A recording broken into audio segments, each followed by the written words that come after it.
Tonight I'm going to talk about the third and fourth of the 7 secrets of success given by Sadashiva several thousand years ago. The first 2 that we talked about last Saturday were number 1, firm determination, and number 2, pursuing universal truth. Now I'll talk about the third secret of success. It is Guru Pujanam, which means having reverence for and following the guide.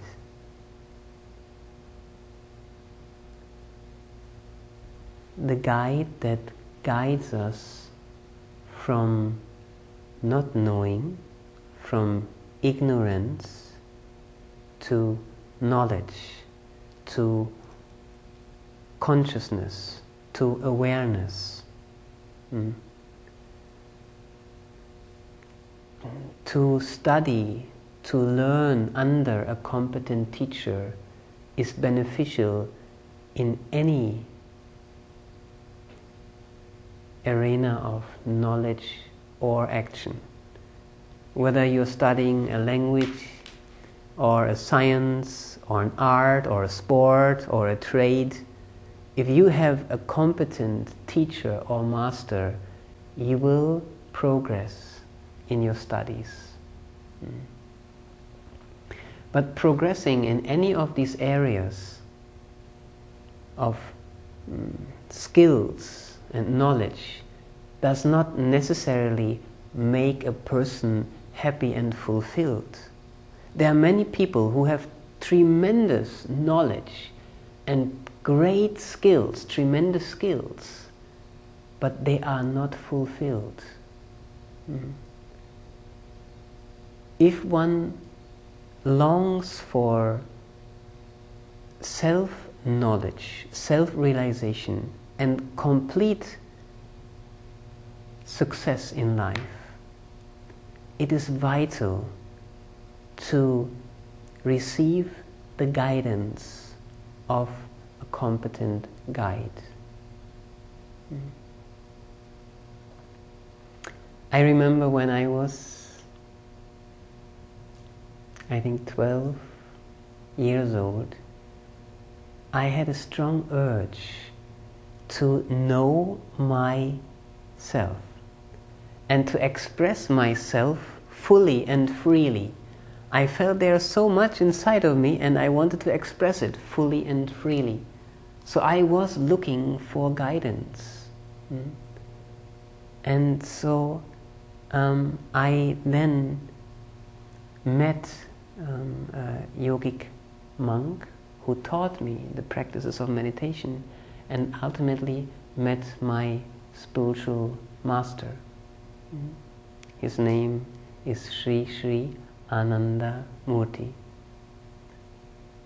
and his disciples call him Baba, meaning father. One of the meanings of the word Baba is father. So I would like to tell you my first personal encounter with my spiritual master. I was maybe about 16 years old.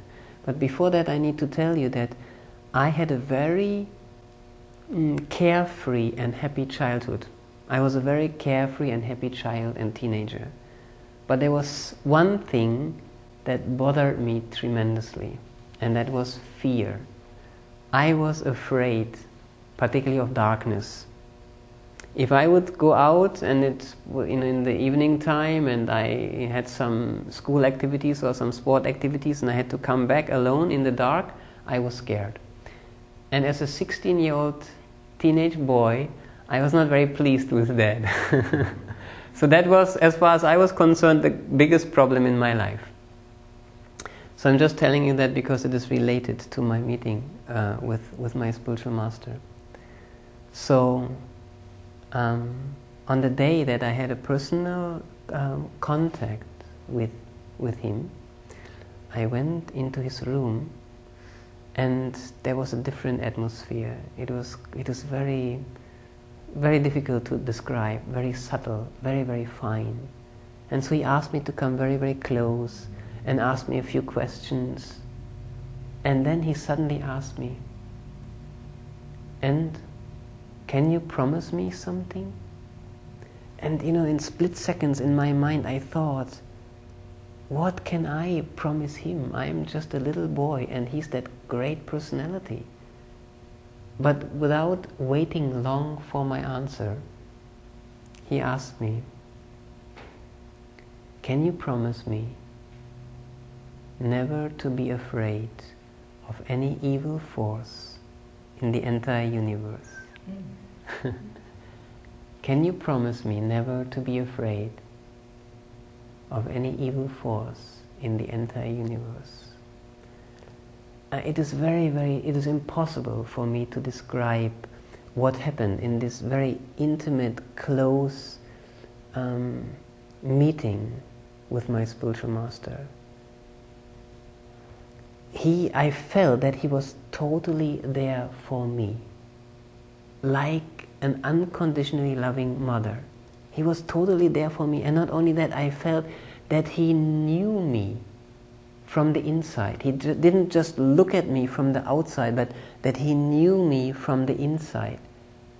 And that he had the capacity, the strength to help me realize my true self and overcome all fears. And so I gave him the promise. I said, "Yes, I will."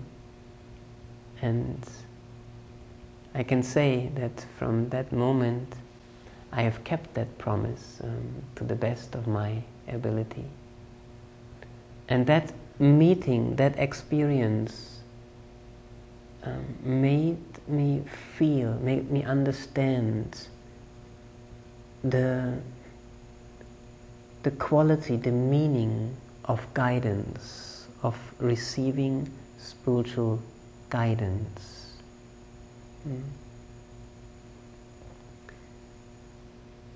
The ultimate guide is the universal truth. That is the ultimate guide. That universal truth expresses itself through different persons in varying degrees. Some persons are able to express that universal truth or universal benevolence to a very great extent, and others perhaps to a lesser extent. But ultimately, the guide to revere and to follow is that universal truth. And masters, or spiritual masters, or yogic masters, simply embody, reflect that universal truth. They need to be entirely selfless and just able to embody, reflect that universal truth and benevolence. Their mission is to elevate people and to guide them so that they realize their own unlimited divine potential. And so to receive guidance of such an elevated soul is definitely a great blessing in life.